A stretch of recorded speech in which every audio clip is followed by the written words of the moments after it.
what led me to Recording Connection was me wanting to kind of get my foot in the door at a studio. Recording Connection made sense. I already had a little bit of experience under my belt. So going into the advanced audio engineering curriculum was really, beneficial for me. And I kind of got straight to the point. And then I got to work with Bernard, and he decided to take me on over at his studio. Bernard ended up hiring me as his lead engineer at his studio. I got to take on his clients. I got to kind of really pick up a lot of my experience and just implement it. And I learned a lot of maybe aspects that you don't consider, as a engineer that were going to be useful.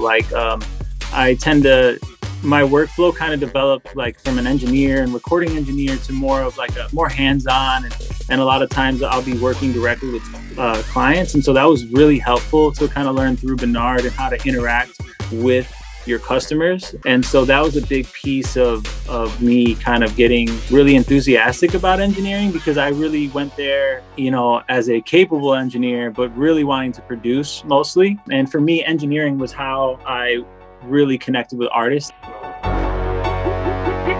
This is mine. So I was working with Bernard for a long time, and he expressed that he's probably going to be taking his services over to Phoenix, and started kind of coaching me on taking my talents and doing my own thing. And so he was kind of prepping me on all the business aspects and expenses that are outside of, just your normal things like your gear that you would have. I started taking my own clients from home, and a lot of it started at home. And we had a lot of records actually do really well and get lots of streams. And so I started becoming known for putting out quality, that type of quality.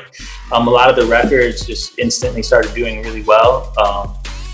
And it was starting to really make a buzz with a lot of local San Diego artists. And San Diego has an interesting community where they really support their own music there, and they have their own little ecosystem of their own style of music, similar to the Bay. From there, I ended up opening my own commercial location for my house, and that was right around COVID. It made things really difficult, but then because a lot of studios closed down, I had a lot of work, and so I was quickly working with a lot of the top talent in San Diego.